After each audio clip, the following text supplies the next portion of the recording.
ಹಾಸನದ ಸಕಲೇಶಪುರ ಭಾಗದಲ್ಲಿ ಭಾರಿ ಮಳೆಯಾಗಿದ್ದು ಕಡಗರಹಳ್ಳಿ ಚಿನ್ನಹಳ್ಳಿ ಬಳಿ ಇರೋ ರಸ್ತೆ ಮೇಲೆ ಗುಡ್ಡದ ಮಣ್ಣು ಕುಸಿದಿದೆ. ಸ್ಥಳಕ್ಕೆ ತಹಶೀಲ್ದಾರ್ ಎಸಿ ರಾಜೇಶ್ ಭೇಟಿ ಕೊಟ್ಟು ಮಣ್ಣು ತೆರವು ಮತ್ತು ರಸ್ತೆ ಬದಿಯಲ್ಲಿರೋ ಮರ ತೆರವಿಗೆ ಸೂಚನೆ ಕೊಟ್ಟಿದ್ದಾರೆ.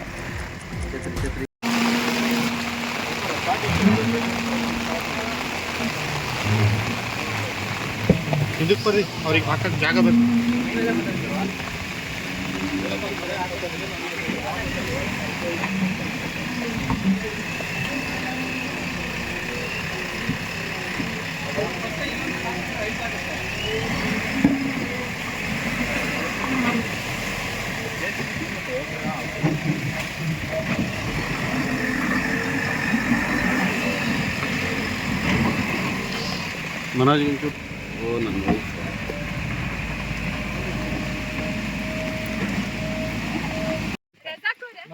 ನನ್ನ ಜನರಿಗೂ ಗೊತ್ತಾಗಬೇಕಲ್ಲ, ಅಧಿಕಾರಿಗಳು ಮಾಡ್ತಾ ಇದ್ದೀನಿ ಮೇಡಮ್. ಹಲೋ, ಹಾಂ ಪ್ಲೀಸ್ ಪ್ಲೀಸ್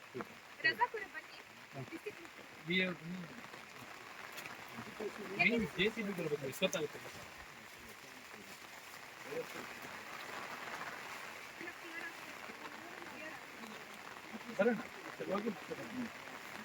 ಅಲ್ಲಿ ಈಗ ಒಂದು ತಗೊಳ್ಳಿ, ಪೇಪರ್ ಒಂದು ಆಫ್ಟರ್ ಒಂದು ಬಿಡು, ಫೋಟೋ ತಗೊಳ್ಳೋದು ಬೇಡ, ಪಾಯಿಂಟ್ ಹಾಕ್ತಾರೆ, ಫೋಟೋ ತೆಗೆಸ್ಕೊತಾರಂತ.